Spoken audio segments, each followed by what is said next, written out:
Hello, everyone. Welcome. Today I have Kane Lynch, a wonderful cartoonist and comic book creator.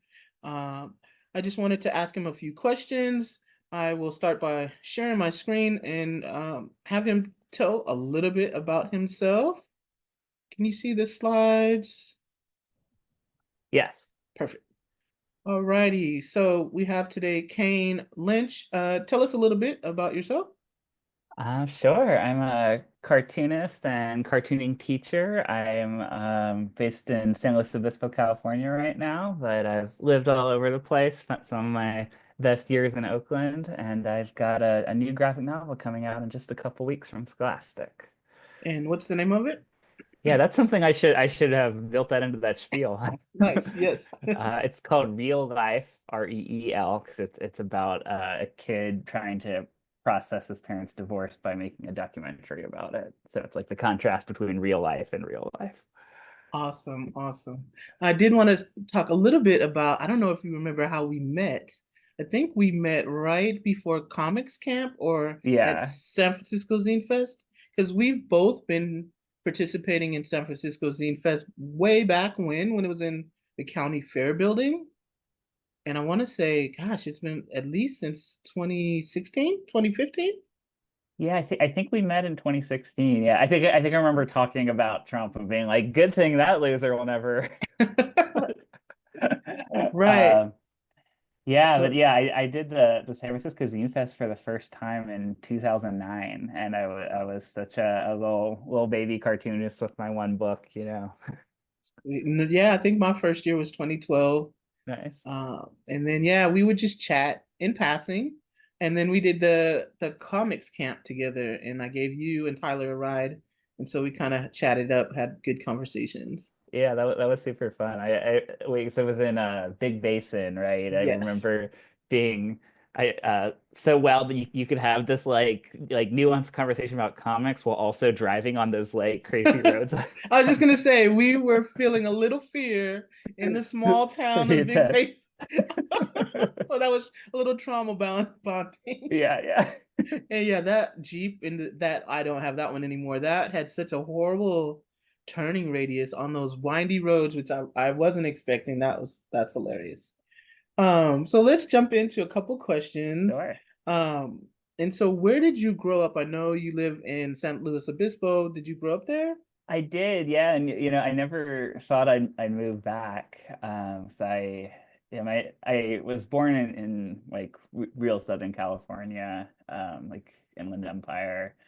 And then I grew up here. I went to school in Santa Cruz, lived in the Bay for a long time, and then yeah, I've been kind of all over the place. And I sort of was moving further and further away from home. And then we ended up moving back here because my partner got a job here. But it was kind of amazing timing for me because my book is set here. Right. And so it kind of felt like method acting. I'd be like, okay, the kids in Yes. the story are getting boba here and they're walking here. And I could like walk the walk they were doing, like, what would they be looking at? And kind of like get into That's the so world of cool. it.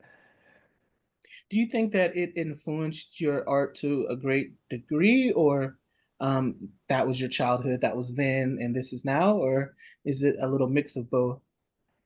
Yeah, I think it did. It's, you know, probably hard to completely say how, but it was like I feel like the thing that was not great about it was that there's not as much of an art community here. And so like I didn't meet really any other cartoonists at all. You know, I had like one comic book from like two towns over that was self-published, and that was like amazing to me, you Wow. know. I was always like a little jealous of my Bay Area friends who were like, "Oh yeah, I was like 14 and hanging out with all these big cartoonists or whatever," you know. Yeah, I was gonna say I feel so blessed now that I think about the Richmond Art Center where I grew up, being just down the street and always Yeah. visiting, and even meeting Maury Turner, the cartoonist Oh who wow, that's really did We cool. Pals. Yeah, he Yeah. was friends with my cousin. So I met him as a child, and that was my spark to inspire me. Oh, I can actually do this for a living. So Oh, that's yeah, so cool. shout out to the Bay Area. Good for Yeah, something. yeah. What you know what Jerry Scott, the creator of Zits, lives here, but I didn't know that as a kid. Ah, okay. Um, but yeah, you know what I think is cool about it though is that it's like it's kind of a funny part of California for people who don't know it, because it's like basically halfway between LA and the Bay on the Right, coast. So it's a town of like 40, 50,000 people, but it's the big city for a fairly significant chunk of California. right. And so it's kind of like its own funny world in a way, and like in a way, I feel like it's like Springfield and The Simpsons or something, where you're just like everything is in the town, like you Yeah. can it's not like, oh, you got to go 2 towns over for the thing. It's like here or you don't have it. Maybe people in the nearby towns wouldn't appreciate me saying that, but that's helpful. So one thing that I've been really thinking about in terms of my art practice is what it was like before the pandemic and then what it was like after. And so I was wanted to ask just people in general, but specifically the artists that I'm interviewing, what is something that you started doing or something you noticed that the society has implemented during lockdown that you think we should continue to do, whether it's art Yeah. related or otherwise? That's interesting. Um, I guess that two kind of anecdotes. We'll see if this actually answers the question. But the first is kind of on the train of thought I was already on there, and I don't want to talk about St. Louis Obispo the whole time we're talking. But I was living in Portland during the pandemic, and it was very weird starting to draw a story set in small town California while living in Portland in 2020. Just very different mindset. And I think that sort of remoteness made me think about place in a different way. So that Yeah. definitely influenced my work.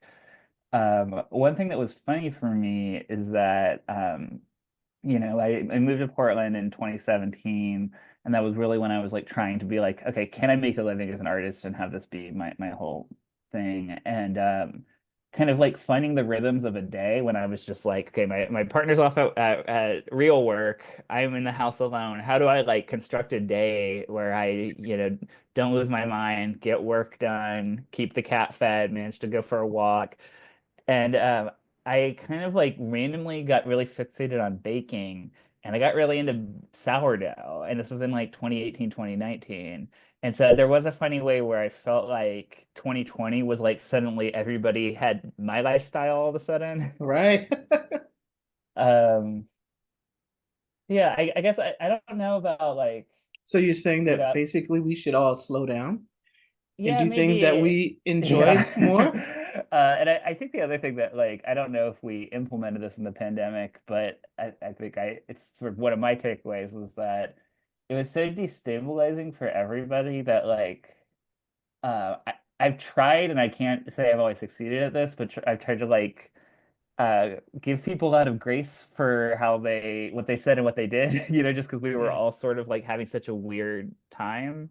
Right. And that's maybe something I should try to do all of the time, For like sure. don't try not to hold that grudge over something somebody said 3 years ago or whatever, it's Yeah. like we're all struggling to get by in the world, and it's hard out there, right? No, that's 100%. Yeah, no, I feel that. Um, and then also sort of a segue into that, is there a major life event that you feel like influenced your art making? I know for me, after being really, really sick a couple of times, and it's not necessarily influenced my art, but my art practice. Like I was talking to Tyler about, I heard artists say that you should leave the world empty. You should not hold back any of your art or your Hmm. creativity. Like you should put it all out there, even if you feel like it's not good, or maybe even if it's not complete, right? Like Yeah. you should share everything that you have so that you don't have regrets. And so that was one of my big recent, like, oh yeah, that makes sense because we all kind of gatekeep our own stuff if we feel Yeah. like it's not good enough or we're not good enough or that no one wants to hear about this. Because what we do as zine makers and cartoonists and comic book makers is tell stories, right? And sometimes we edit or censor ourselves. Yeah. What is a life event that shaped your art making? I don't know if saying something from when I was a kid is too silly, but my parents split up when I was in third grade, and then when I was in fourth grade, I moved to a new school, and I didn't have any friends, and I was kind of a sad kid. And I come home and things were kind of sad because it was just me and my mom. And I started on like the break, like recess or whatever, instead of playing with the other kids, I was going into the library and drawing comics. And that like weirded out my teacher. She was convinced that like I was vegetarian and she had like learned that somehow. And so she was like convinced I was malnourished. And so I Oh didn't have the no. energy to play basketball or whatever. So I was drawing instead. But I brought these comics home and I showed them to my mom, and just the way that, your kid, you're like curious what I did at school today, whatever. And she was just like cracking up at these comics. And it was like it really just totally changed the mood because things had been not super Right. positive, And I feel like that did just make me feel like this is a powerful thing in a way, like No, I was art gonna can say really. that's super significant event. That's not silly at all. That's like life changing, right? Yeah, and so it is funny now that I'm doing a book that's like fiction but inspired by my parents splitting up, that it does feel like in a way that's what got me started doing comics, and now I'm like coming Wow, full circle on it or something. that's so cool. No, that's huge. I think a lot of we downplay that now because it's so regular that it happens, but I Yeah. feel like especially at that age, that in elementary school, you said Yeah. that yeah, that's your whole environment, your whole existence, all you know, and it's turned upside down. No, that's really, really huge.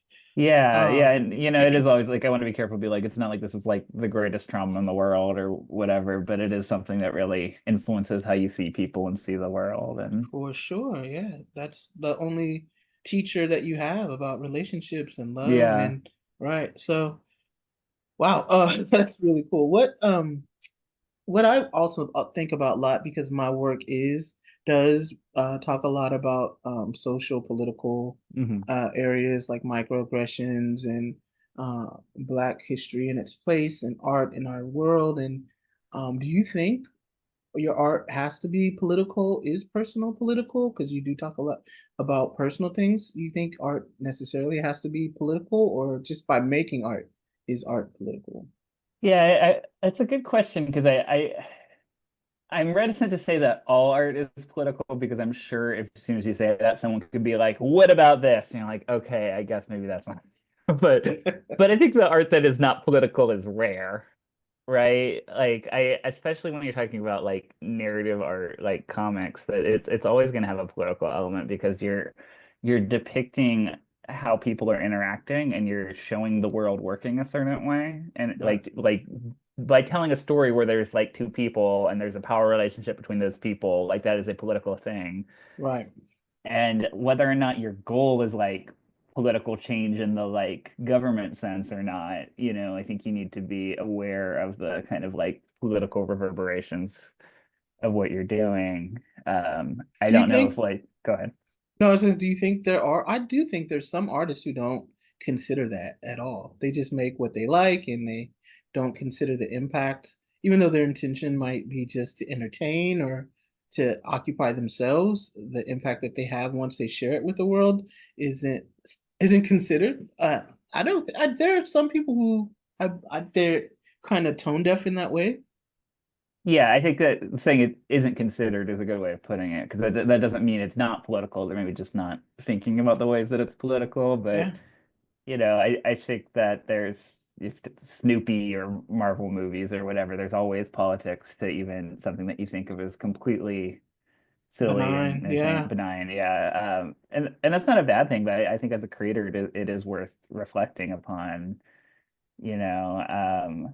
I don't know if this is like a weird place to go with that, but it was like I was thinking about my story, and it's sort of like the story in my book is basically that this kid gets his parents split up, and then his dad gets a new girlfriend, and he's like, who is this person? Why is she in my life? And then he ends up kind of like becoming convinced she's nefarious in some way. mm, And that was like a little bit based on my real experience, but it's kind of like a bigger part of the fictional story than my real story. But I felt like there was some sort of resonance to that, because like when people are traumatized, they often leap to kind of like illogical explanations for what's going on, mm, And so hmm. you need to kind of like reckon with your own feelings and your own trauma rather than projecting that onto other people. Right. And I think that is sort of like a central political issue, like post-pandemic especially, right? That people Yeah. aren't reckoning with their own trauma and their own challenges, and they're instead putting it on other people. For sure. Especially from the point of view, like shared relationships, especially when there's a different dynamic where your father's having a romantic relationship and you have a son and father relationship, and you kind of feel that jealousy or that tie being pulled away. And I Yeah. think that even happens with siblings too sometimes, where, well, I'm the youngest of five kids. So, Mm. I think, yeah, the oldest is 10 years older, and the one closest to me is 5 years. But at some point, there's this dynamic of kind of shifting into your mindset of, um, like you said, why is this person in my life, and why are you spending time with them versus time with me? And then this maybe a lack of understanding when you're a child, right? Yeah. And that's Excuse me. super super political or super triggering when uh you know there's a shift in your mindset from adulthood to childhood where Yeah. you go ahead. Yeah, yeah, and I think that does speak to like how like our relationships with like our family are often like kind of echoed in our relationships with other people as adults, right? And that Yeah, that extends to within your community or even in the world of politics or something like those our what's the word? I was trying to think of like a psychology word, but our issues, let's say, get yeah, reverberated. I think the thing that personally feel like I'm trying to find like where to land on with political art is that I think a lot of what I value about comics is that it's kind of a slow medium. Like I like in a way that it takes a long time to make a comic and I have to really think about it. And right, I know there are people who can just dash off beautiful art, but that's not me, you know. right. No, but I Uh, think also, good, I'm sorry to interrupt, it's go all right, go ahead. ahead. No, I just think sometimes too we think of politics as something outside of ourselves by Yeah, representatives, and it's often politics can often be just what we think, and like you said, how we operate in the world, and that's political in and of itself, and it's super powerful, and it's makes such a huge difference if especially if you see someone over and over again, and we yeah, often don't think of say someone that maybe is guest of honor at a Zine Fest or a Comic Con. I mean, what they bring to the table and what they're presenting to us is political, but so many people don't think of it that way, right? yeah. Because it's such a huge influence. I was recently just kind of going down a rabbit hole of different TV shows and celebrities I like, and just Mhm. how much they do influence us, whether we admit it or not, and Yeah, inspire us. And I think that's so political because there's choices, right? We have all these choices that we can listen to this music or watch this show or listen even to them speak during interviews. And I think we forget that that is political, right? That is part of our daily um, action yeah, that affects everything, that affects what we yeah. where what we shop, where we buy, where we go to school, what like it affects everything. And what we kind of look up to like these bigger offices, and that's political, but it's really what happens in our home and how we interact in our own community, in our own little place in the world.